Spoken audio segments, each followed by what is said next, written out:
लाडक्या बहिणींनो, आज आपण अतिशय महत्त्वाच्या विषयावर बोलणार आहोत आणि तो म्हणजे सध्या तुमच्या सगळ्यांच्या मनात असलेला मोठा प्रश्न, एप्रिल महिन्याचा हप्ता अजून खात्यामध्ये का आला नाही आणि तो नेमका कधी येणार आहे, याबद्दल संपूर्ण आणि अधिकृत माहिती आपण या व्हिडिओमध्ये जाणून घेणार आहोत. त्यामुळे हा व्हिडिओ शेवटपर्यंत नक्की पहा, कारण यात तुम्हाला तुमच्या प्रत्येक प्रश्नाचं उत्तर मिळणार आहे. सर्वप्रथम सरकारकडून स्पष्ट करण्यात आलं आहे की लाडकी बहीण योजना पूर्णपणे सुरू आहे आणि ही योजना कोणत्याही परिस्थितीत बंद होणार नाही. उलट या योजनेसाठी सरकारने मोठ्या प्रमाणात निधी राखून ठेवलेला आहे आणि भविष्यातही ही योजना अधिक मजबूत स्वरूपात चालू राहणार आहे. त्यामुळे कोणत्याही अफवांवरती विश्वास ठेवू नका. म्हणजे मित्रांनो, ही योजना बंद होणार नाही आणि ही योजना कोणत्याही परिस्थितीमध्ये चालू राहणार आहे आणि सरकारने सांगितलेलं आहे की योजना बंद होणार नाही. म्हणजे तुम्ही कोणत्या पण अफवांवरती विश्वास ठेवू नका, कारण योजना जी आहे ती बंद होणार आहे का, तर नाही होणार. त्यामुळे अफवांवरती विश्वास ठेवायचं बंद करा आणि मेन मुद्द्याकडे वळूयात आपण. तर मुख्य मुद्द्याकडे वळूया, म्हणजेच एप्रिल महिन्याचा हप्ता उशीर का होतोय, म्हणजे एप्रिल महिन्याच्या हप्त्याला उशीर का होतोय, यामागचं सर्वात मोठं कारण म्हणजे KYC प्रक्रिया अनेक महिलांनी अजून KYC पूर्ण केली नाही. म्हणजे काय झालंय, तर अनेक महिलांनी अजून KYC म्हणजे KYC पूर्ण केलीच नाही. आता का केली नाही ते त्यांचा त्याचा प्रश्न आहे, परंतु अनेक महिलांनी अजून KYC पूर्ण केलेली नाही. त्यामुळे हप्ता यायला उशीर होतो काय महिलांच्या बँक खात्यामध्ये. आणि अनेक महिलांनी अजूनही KYC पूर्ण केलेली नाही किंवा त्यांच्या KYCमध्ये काही तांत्रिक चुका राहिलेल्या आहेत, त्यामुळे त्यांचे पैसे तात्पुरते थांबवण्यात आलेले आहेत. म्हणजे ज्यांनी KYC केलीच नाही किंवा ज्यांच्या KYCमध्ये काही तांत्रिक अडचणी आहेत, त्यामुळे त्यांचा जो हप्ता आहे चुका झालेला आहे, त्या हप्त्यामुळे म्हणजे त्या चुकांमुळे त्यांचे तात्पुरते हप्ते थांबवण्यात आलेले आहेत. त्यामुळे हप्ता येत नाही त्यांच्या खात्यामध्ये. तर अशी मोठी बातमी आहे. त्याचबरोबर म्हणजे तुमचे पैसे का आलेले नाहीत, तात्पुरते का थांबलेत, त्याचं मागचं कारण KYC असू शकतं. त्याचबरोबर सरकारने 30 एप्रिल ही अंतिम तारीख दिली होती आणि त्या तारखेपर्यंत ज्यांनी KYC पूर्ण केली नाही त्यांची माहिती आता पडताळणीसाठी म्हणजे ठेवण्यात आलेली आहे. म्हणजे त्यांची माहिती आता पडताळणीसाठी ठेवण्यात आली आहे. म्हणजे मित्रांनो, 30 एप्रिल म्हणजे कालची तारीख, आज 1 मे आहे, काल 30 एप्रिल होती. म्हणजे कालच्या तारखेपर्यंत अंतिम मुदत होती आणि त्या तारखेपर्यंत ज्यांनी KYC पूर्ण केली नाही त्यांची माहिती आता पडताळणीसाठी ठेवण्यात आली आहे.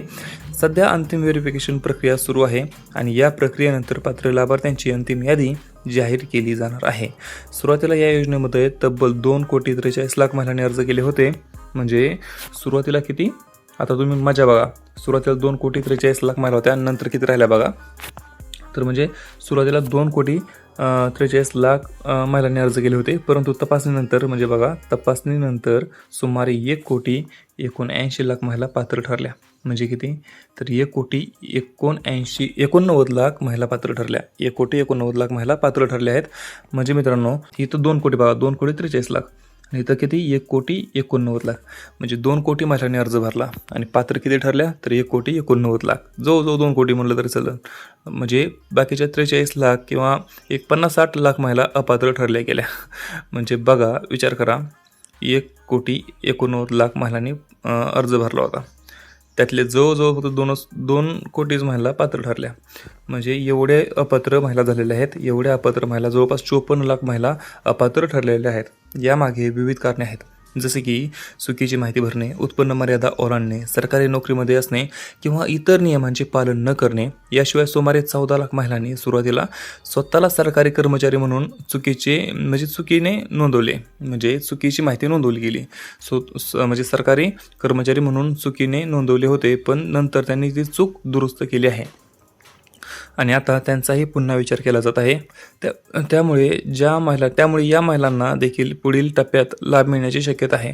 आता सर्वात महत्त्वाचे आनंदाची बातमी म्हणजे एप्रिल महिन्याचा हप्ता लवकरच तुमच्या खात्यामध्ये जमा होणार आहे आणि सरकारकडून मिळालेल्या माहितीनुसार पहिल्या टप्प्यात सुमारे 35,00,000 महिलांना पैसे जमा केले जाणार आहेत. म्हणजे लाडक्या बहिणींनो, बघून घ्या, ऐकून घ्या की लवकरच, आता शक्यता आहे की लवकरच तुमच्या खात्यामध्ये पैसे जमा होणार आहेत सरकारकडून मिळालेल्या माहितीनुसार. आणि सरकारकडून मिळालेल्या माहितीनुसार पहिल्या टप्प्यात सुमारे 35,00,000 महिलांना पैसे दिले जाणार आहेत. किती, तर 35,00,000 महिलांना पैसे भेटणार आहेत आणि ते पण थोड्या दिवसामध्ये सरकारकडून मिळालेल्या माहितीनुसार. आणि त्यानंतर ही प्रक्रिया टप्प्याटप्प्याने पूर्ण होईल. त्यामुळे जर तुमचा हप्ता अजून आलेला नसेल तर काळजी करायची गरज नाही. आता बघा, काय तर काळजी करायची गरज नाही, कारण तुमच्या खात्यामध्ये तुमचं नाव पुढील यादीमध्ये असू शकतं. त्यासोबतच आणखी एक मोठी अपडेट म्हणजे ज्या महिलांचे मागील काही महिन्याचे हप्ते थांबलेले आहेत त्यांना ते सर्व पैसे एकत्र मिळण्याची शक्यता आहे. म्हणजेच काय मित्रांनो, तर ज्या महिलांचे पैसे म्हणजे आधीचे अडकलेले आहेत त्यांना ते सर्व पैसे एकदम मिळण्याची 100% खात्री आणि गॅरंटी आहे. म्हणजे एकत्र मिळण्याची शक्यता आहे. म्हणजेच डिसेंबर, जानेवारी, फेब्रुवारी आणि मार्च, म्हणजेच इथे बघा डिसेंबर, जानेवारी, फेब्रुवारी आणि मार्च महिन्याचे पैसे एकाच वेळी खात्यामध्ये जमा होऊ शकतात. एकदम 6,000 रुपये. म्हणजे काही महिलांना एकदम 6,000 रुपये मिळू शकतात. म्हणजेच काही महिलांना सर्व पैसे एकत्र मिळू शकतात, 6,000 रुपये मिळू शकतात. आणि ही एक मोठी दिलासादायक बातमी आहे. आता जर तुमचा हप्ता अजूनही आलेला नसेल तर त्यामागील कारणे काय असू शकतात हे समजून घेणं खूप महत्त्वाचं आहे.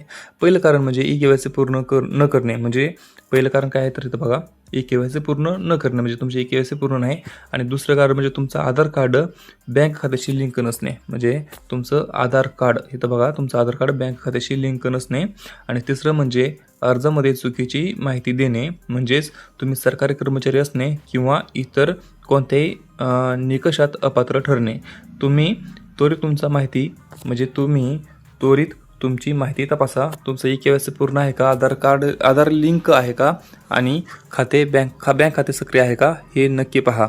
सरकारकडून हे देखील स्पष्ट करण्यात आलं आहे की प्रत्येक महिन्याचा हप्ता त्या महिन्यातच जमा होईल असं आवश्यक नाही. कधीकधी तांत्रिक कारणामुळे किंवा पडताळणी प्रक्रियेमुळे पैसे पुढील महिन्याच्या पहिल्या किंवा दुसऱ्या आठवड्यामध्ये जमा होऊ शकतात. म्हणजे आजच्या महिन्यातला हप्ता आज जमा होणं गरजेचं नाही किंवा दुसऱ्या आठवड्यामध्ये जमा होऊ शकतो. म्हणजे महिन्याच्या पहिल्याच किंवा दुसऱ्या आठवड्यामध्ये जमा होऊ शकतो. असं नाही की महिन्याच्या पहिल्याच आठवड्यामध्ये जमा होईल हप्ता. तर त्यामुळे संयम ठेवणं खूप गरजेचं आहे. आणि सध्या अनेक महिलांकडून एक मोठी मागणी होत आहे की हप्ता जमा होण्यासाठी एक निश्चित तारीख ठेवण्यात यावी आणि जेणेकरून त्या आपल्या घर खर्चाचं आणि इतर गरजांचं योग्य नियोजन करू शकतील. हे बरोबर आहे, कारण जर हप्ता यायची एक फिक्स तारीख असेल कुठली ना कुठली तरी, तर नियोजन देखील अत्यंत गरजेचं. म्हणजे नियोजन एक चांगल्या प्रकारे नियोजन लागतं. नियोजन असेल तर कर खर्च वगैरे सर्वांवरती योग्य नियोजन होतं. तर या पैशांवर आणि कुटुंबाचा उदरनिर्वाह चालतो. शिक्षण, आरोग्य आणि दैनिक खर्च यासाठी या योजनेचा मोठा आधार आहे. सरकारने दर महिन्याला 1,500 रुपयांचा लाभ सुरूच राहणार आहे. म्हणजे सरकारचा दर महिन्याला 1,500 रुपयाचा लाभ सुरू राहणार आहे आणि हे स्पष्ट आहे. आणि 2100 रुपये करण्याबाबत अजून अंतिम निर्णय झालेला नाही. म्हणजे मित्रा हे बघ 1,500 रुपये तुझे बंद होणार नाहीत, 1,500 रुपये तुला चालू राहणार आहेत. आणि 2100 रुपये ह्याबाबत अजून निर्णय आलेला नाही, अंतिम निर्णय अजून आलेला नाही. तर तो परंतु भविष्यात यावर सकारात्मक विचार करून ह्याचा निर्णय घेण्यात येणार आहे. या योजनेमुळे अनेक महिलांनी स्वतःचे छोटे व्यवसाय सुरू केले आहेत. काही महिलांनी शिवणकाम तर काहींनी घरगुती उद्योग असे अनेक महिलांनी व्यवसाय सुरू केलेले आहेत. त्याचबरोबर तुम्हाला आता इथं सर्वात मोठा प्रश्न, तुमच्या प्रश्नाचं उत्तर, सगळ्यात मोठ्या प्रश्नाचं उत्तर म्हणजे 2100 रुपयाची वाढ कधी होणार. तर तुम्ही पाहू शकता की लाडक्या बहिणींसाठी 2100 रुपयेचा हप्ता कधी वाढणार. तर सध्या तरी काय झालेलं आहे, तर सध्या तुम्हाला हे बघा, हे 1,500 रुपयाचा आकडा, तर 1,500 रुपये तुम्हाला भेटत आहेत. तुम्हाला थांबा दाखवतो व्यवस्थित.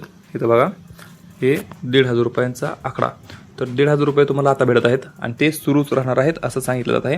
त्याचबरोबर 2100 रुपये कधी होणार, तर 2100 रुपये आता तर सध्या तरी चालू नाहीत. म्हणजे आता अजून तर काही त्याचा अंतिम निर्णय झालेला नाही. तर 1,500 रुपयाबाबत अजून अंतिम निर्णय बाकी आहे. त्यामुळे जोपर्यंत अंतिम निर्णय येत नाही तोपर्यंत काय सांगता येत नाही. परंतु भविष्यामध्ये यावर सकारात्मक विचार नक्की होऊ शकतो असे म्हणले जात आहे. इथं बघा काय लिहिलेलं आहे की भविष्यामध्ये नीट बघा की भविष्यात यावर सकारात्मक विचार होऊ शकतो. आणि या योजनेमुळे महिलांनी काय केलेलं आहे की या योजनेमुळे तर अनेक महिलांनी स्वतःचे छोटे व्यवसाय सुरू केले आहेत.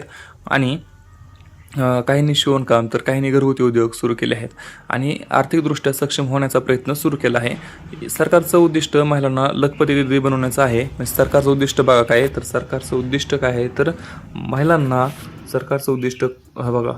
लखपती दीदी बनवण्याचं सरकारचं उद्दिष्ट आहे. परंतु सरकारने अनेक महिलांना अपात्र देखील केलेलं आहे. पण ठीक आहे, म्हणजेच याच वर्षीच उत्पन्न 1,00,000 रुपयांपेक्षा जास्त व्हावं आणि त्या स्वावलंबी बनाव्यात. ही योजना केवळ आर्थिक मदत नाही तर महिलांच्या सक्षमीकरणाचा एक मोठा टप्पा आहे. त्यामुळे शेवटी पुन्हा एकदा सांगतो, कोणत्याही अफवांवरती विश्वास ठेवू नका. योजना बंद होणार नाही. तुमचा हप्ता येणारच आहे. फक्त थोडा वेळ लागू शकतो. त्यामुळे शांत राहा. तुमची कागदपत्रे योग्य आहेत का ते तपासा आणि पुढील काही दिवसांची वाट पहा. आणि हो, तुमचा हप्ता आला आहे का नाही आणि तुम्हाला किती महिन्यांचे पैसे मिळाले हे कमेंटमध्ये नक्की सांगा, जेणेकरून इतर बहिणींनाही योग्य माहिती मिळेल. आणि तुमचा जिल्हा देखील कमेंटमध्ये नक्की सांगा. पैसे आलेत का नाही ते देखील सांगा. हा व्हिडिओ जास्तीत जास्त महिलांपर्यंत शेअर करा, जेणेकरून कोणतीही चुकीची माहिती पसरू नये आणि सगळ्यांना योग्य मार्गदर्शन भेटेल. तर तुम्हाला हा व्हिडिओ आवडला असेल तर आपल्या चॅनलला सबस्क्राईब करायला विसरू नका आणि व्हिडिओला एक लाईक करा. आपण भेटूया रोज अशाच एका व्हिडिओसोबत. लाडकी बहीण योजनेबद्दल आपण म्हणजे प्रत्येक दिवशी एकच व्हिडिओ बनवतो, पण चांगला बनवतो. आणि नमोसा एक व्हिडिओ बनवतो, तो पण चांगला बनवतो. आणि एक डेली शेअर मार्केटबद्दल बनवतो, तो पण चांगलाच बनवतो. तर मित्रा, तुला व्हिडिओ आवडला असेल तर आपल्या चॅनलला सबस्क्राईब कर. आपण भेटूया पुढच्या व्हिडिओमध्ये. तोपर्यंत जय हिंद, जय महाराष्ट्र.